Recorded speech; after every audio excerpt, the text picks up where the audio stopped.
Halo, ketemu lagi di Inovasi Biologi. Kali ini kita akan belajar terkait dengan pembelahan awal pada hewan invertebrata sebagai bagian dari tahapan perkembangan embrio. Terdapat beberapa organisme umum yang digunakan untuk menjelaskan proses pembelahan awal pada hewan. Salah satu yang paling umum adalah dari filum Echinodermata. Setelah bersatunya pronukleus, gelondong mitosis pertama dibentuk dengan sumbu polar yang tegak lurus pada sumbu animal vegetal telur.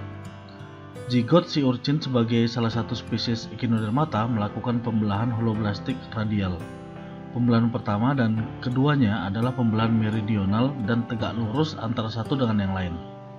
Setelah itu, pembelahan ketiga adalah pembelahan ekuatorial dan tegak lurus terhadap dua bidang pembelahan pertama, sehingga memisahkan kutub animal dan vegetal ke arah yang berlawanan.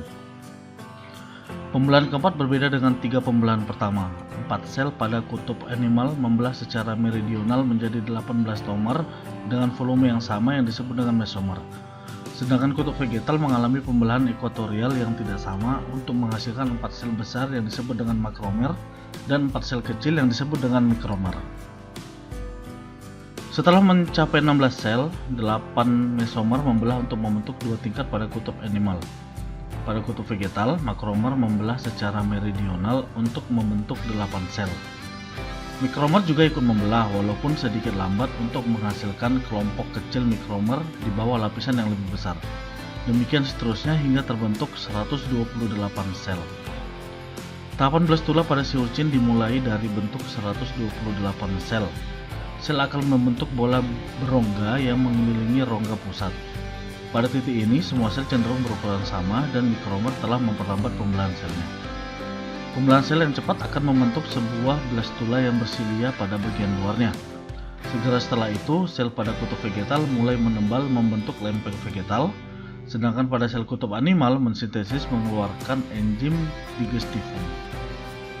Pembelahan spiral holoblastik merupakan karakteristik dari sebagian besar moluska, terutama siput. Bidang pembelahan pada tipe ini miring sehingga pergerakannya tampak membentuk spiral. Pembelahan pertama dan kedua adalah pembelahan meridional dan menghasilkan 14 tomer yang besar. Pada pembelahan selanjutnya, tiap makromer melepaskan satu sel kecil atau yang disebut dengan mikromer pada kutub animal, dan tiap quartet mikromer yang dibentuk dipindahkan secara bergiliran ke kanan atau ke kiri dari makromer asalnya. Orientasi bidang pembelahan ke kiri dan ke kanan dikendalikan oleh faktor sitoplasmik dalam oosit. Beberapa siput memiliki lilitan cangkang ke arah kanan yang disebut dengan bentuk distral, sedangkan lilitan siput lainnya mengarah ke kiri yang disebut dengan bentuk sinistral. Demikian penjelasan terkait dengan blastulasi pada hewan vertebrata.